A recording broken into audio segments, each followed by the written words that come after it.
Good day, dear student. Today our topic is general behavior of alkali metal.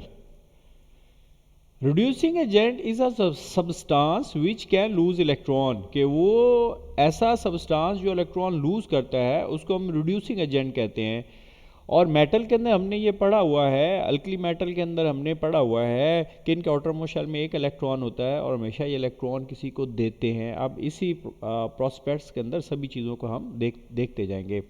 Alkali metal have low ionisation energy and are strong reducing agent. इनकी ionisation energy low होती है. वजह क्या है कि अपना ये इलेक्ट्रॉन जो आउटरमोस्ट शेल में एक इलेक्ट्रॉन है वो आसानी से दे देते हैं, इसलिए ये स्ट्रॉन्ग रिड्यूसिंग एजेंट है. They are highly electropositive. चूँकि ये अपना इलेक्ट्रॉन देते हैं इसलिए इन पे चार्ज जो आता है वो पॉजिटिव का आता है, वो केटाइन बनाते हैं. And react with halogen to give alkali metal halide. और ये हेलोजन से रिएक्ट करते हैं क्योंकि हेलोजन के एक इलेक्ट्रॉन की ज़रूरत होती है और इनके पास सिर्फ होता ही एक इलेक्ट्रॉन है आउटरमोस्ट शेल में, इसलिए अल्कली के साथ आसानी से रिएक्ट करते हैं और अल्कली मेटल हिलाइड बनाते हैं. No trend in chemical property of alkali metal. अब अल्कली मेटल के अंदर जो ट्रेंड है केमिकल प्रॉपर्टी का हम वो पढ़ने जा रहे हैं. Low ionization energies make alkali metal most reactive. कि ये हाईली रिएक्टिव होते हैं. वजह क्या, आयोनाइजेशन एनर्जी क्या होती है इनकी, लो होती है. Number 2, very high second ionization energy indicate that oxidation number higher than 1 are not ruled out from alkali metal. अगरचा के ये एक इलेक्ट्रॉन तो आसानी से दे सकते हैं, लेकिन दूसरा जो इलेक्ट्रॉन है और अपने शेल के अंदर वो देने रूल आउट नहीं किया जा सकता कि वो देते नहीं हैं, वो हाई एनर्जी पे आके दे देते हैं. लिहाजा इनकी ऑक्सीडेशन स्टेट 1 होना, 1 से ज़्यादा होना रूल आउट आप नहीं कर सकते.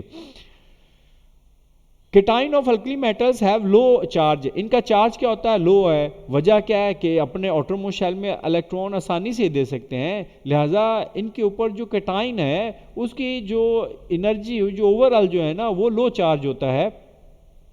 और इसकी वजह क्या है कि इनका जो रेडियस है वो क्या होता है, लार्ज होता है, अपने न्यूक्लियस से काफ़ी हद तक दूर होते हैं, इसलिए न्यूक्लियस का जो आउटरमोस्ट शेल पे इलेक्ट्रॉन है उस पर असर कम होता है, इसलिए उसको निकालना भी आसान हो जाता है.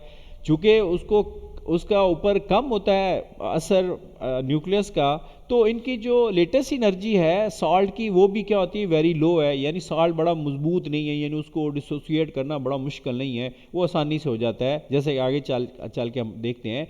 Metal salts are water soluble. और ये वाटर में इजीली सॉल्युबल होते हैं, और जब ये सॉल्युबल हैं so salt completely dissociate into solution, और वो सोल्यूशन में इजीली डिसोसिएट हो जाता है, हल हो जाता है. उसके पार्ट्स बिल्कुल जो जिन कंपोनेंट्स से बना होता है वो बिल्कुल डिसोसिएट हो जाते हैं, अलग हो जाते हैं. So hydroxides are among strongest bases available. लिहाजा हाइड्रोक्साइड जो है ना बेसिस के लिए, स्ट्रॉन्ग बेसिस के लिए वो इजीली अवेलेबल होता है. ये सारी चीज़ें, ये सारे पॉइंट इंडिकेट करते हैं कि अल्कली मेटल के अंदर आउटरमोस्ट शेल में एक इलेक्ट्रॉन होता है, उनकी आयोनाइजेशन एनर्जी बड़ी लो होती है, जिसकी वजह से वो इलेक्ट्रोपॉजिटिव होते हैं. इलेक्ट्रोपॉजिटिव होने की वजह से वो हेलोजन के साथ इजीली रिएक्ट कर जाते हैं, इजीली रिएक्शन कर जाते हैं, और उनसे जो सॉल्ट बनते हैं वो इजीली सॉल्युबल होते हैं वाटर के अंदर, और वो डिसोसिएट हो जाते हैं और उनके हाइड्रोक्साइड इजीली अवेलेबल होते हैं.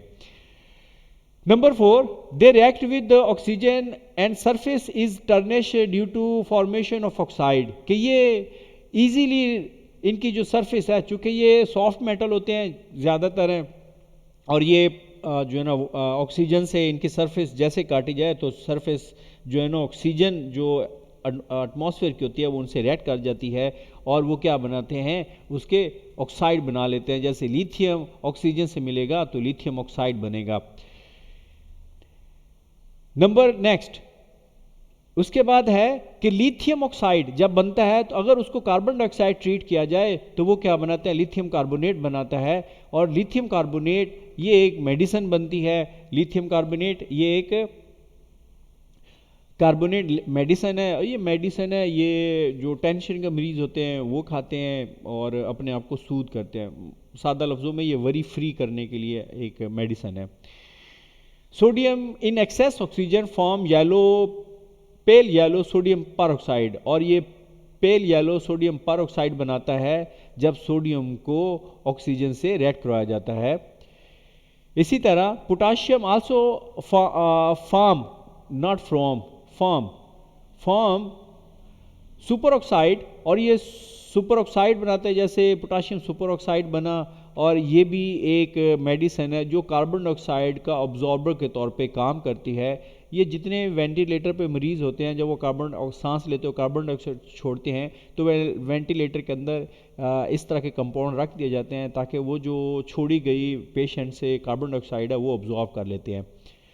Alkali metal give a rapid exothermic reaction with water and liberate hydrogen है। अब यहाँ पे एक इंटरेस्टिंग चीज़ है कि जब भी मेटल मिसाल के तौर पे सोडियम है, ये रिएक्ट करेगा तो एक्सोथर्मिक है, यानी हीट को ये छोड़ेगा, बहुत ज़्यादा हीट को छोड़ता है पानी के अंदर। और क्या छोड़ता है इसके साथ, वो हाइड्रोजन है। और हाइड्रोजन गैस जो है ना, एक ऐसी चीज़ है जो हाईली फ्लेमेबल है, एक्सप्लोसिवली वो फट जाती है और फ्लेम पकड़ जाती है with in a second.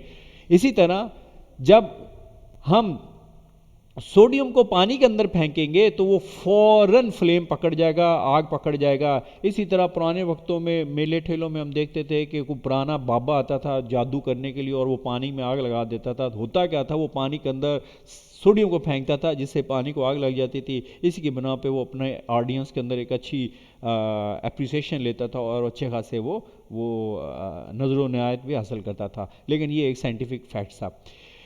Potassium, rubidium and caesium react with ice even at -100 degree centigrade. Even के पोटाशियम भी जो पानी से रिएक्ट करता है और वो फ्लेम, वो भी सोडियम जितना तो नहीं है लेकिन काफ़ी हद तक, जैसे कि हमें ये पिक इससे वाज़ेह है कि वो भी एक एक्सोथर्मिक रिएक्शन था और वो फ्लेम तो नहीं आई है लेकिन बड़ा एक्सप्लोजन है उसके अंदर।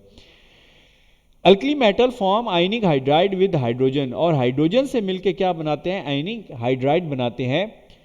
जैसे ही मेटल, कोई भी अल्कली मेटल मिला हाइड्रोजन से तो क्या बनाया, आयनिक हाइड्राइड बनाया। अब आयनिक हाइड्राइड के अंदर देखें जो मेटल के ऊपर चार्ज आया वो आया पॉजिटिव और हाइड्रोजन के ऊपर नेगेटिव। अब आप यही जब एक्सपेरिमेंट आप एक पॉट के अंदर या बीकर के अंदर करेंगे और साथ अगर आप एक बल्ब रख लेंगे तो यकीनी तौर पे वो चार्जेस की वजह से वो लाइट देगा।